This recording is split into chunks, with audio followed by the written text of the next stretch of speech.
Hi ಎಲ್ಲರಿಗೂ ನಮಸ್ಕಾರ. ಯಾರು ಹೊಸ್ದಾಗಿ ನಾನು ಯೂಟ್ಯೂಬ್ ಚಾನಲ್ ನೋಡ್ತಾ ಇದ್ದೀರಾ ಸಬ್ಸ್ಕ್ರೈಬ್ ಮಾಡ್ಕೊಳ್ಳಿ. ಇಷ್ಟ ಆದರೆ ಲೈಕ್ ಮಾಡಿ, ಕಮೆಂಟ್ ಮಾಡಿ. ನಾನು ಬಸವಣ್ಣನವರ ವಚನಗಳು ಫಸ್ಟ್ ಸ್ಟಾರ್ಟಿಂಗ್ ಎಲ್ಲ ನಾನು ಚಿಕ್ಕ ಮಕ್ಕಳಿಗೆ ಈಸಿ ಆಗಲಿ ಅಂತ ತುಂಬ ಸುಲಭವಾದ ವಚನಗಳು ಹೇಳಿದೆ. ಇವಾಗ ನಾನು ಹೇಳ್ತಾ ಇರೋದು ಇದು ದೊಡ್ಡವ್ರಿಗೆ. ಇದು ಒಂದು ಟಾಪಿಕ್. ಎಡವನ ಮಾಡಯ್ಯ ತಂದೆ,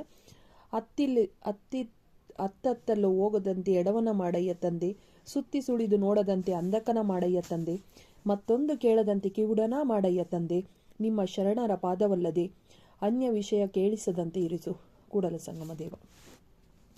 ತಾತ್ಪರ್ಯ: ತಂದೆ ಕೂಡಲ ಸಂಗಮೇಶ, ನಿನ್ನಲ್ಲಿ ಬೇಡುವುದೇನೆಂದರೆ ಅತ್ತಿತ್ತ ಚಂಚಲನಾಗಿ ತಿರುಗದಂತೆ ಎಡವನನಾಗಿಸು, ಕಾಮುಕ ದೃಷ್ಟಿ ಹುಟ್ಟದಂತೆ ಕುರುಡನನ್ನಾಗಿಸು, ದುಶ್ಶಬ್ದ ಕಿವಿಗೆ ತಾಕದಂತೆ ಕಿವುಡನನ್ನಾಗಿಸು.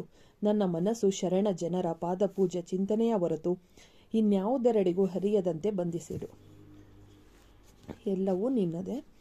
ಎನ್ನ ವಾಮ ಕ್ಷೇಮ ನಿಮ್ಮದೆಯ, ಎನ್ನ ಹಾನಿ ವೃದ್ಧಿ ನಿಮ್ಮದೆಯ, ಎನ್ನ ಮಾನಾಪಮಾನ ನಿಮ್ಮದೆಯ, ಬಳ್ಳಿಗೆ ಕಾಯಿ ದಿಮ್ಮಿತೆ ಕೂಡಲ ಸಂಗಮ ದೇವ. ತಾತ್ಪರ್ಯ: ನನ್ನ ಕೇಡು ನನಗೆ ಎಂದಿಗೂ ಒಳ್ಳೆಯದಲ್ಲ.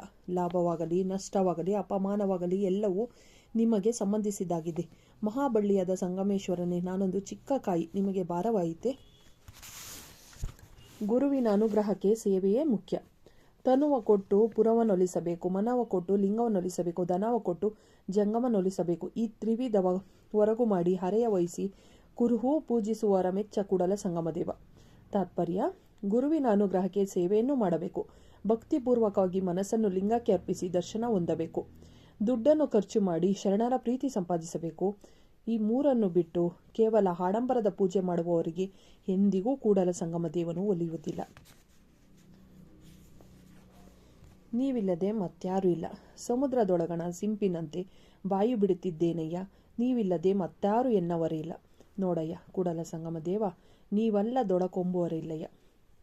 ತಾತ್ಪರ್ಯ: ಅಯ್ಯ, ನಾನು ಸಮುದ್ರದಲ್ಲಿಯ ಸಿಂಪಿನಂತೆ ಬಾಯಿ ತೆಗೆಯುತ್ತಿದ್ದೇನೆ. ಸಂಗಮೇಶ, ನೀವಿಲ್ಲದೆ ನನಗ್ಯಾರು ದಿಕ್ಕು? ನೀವಲ್ಲದೆ ನನ್ನನ್ನು ಹರಿತವರು ಈ ಭೂಮಿಯಲ್ಲಿ ಯಾರೂ ಇಲ್ಲ.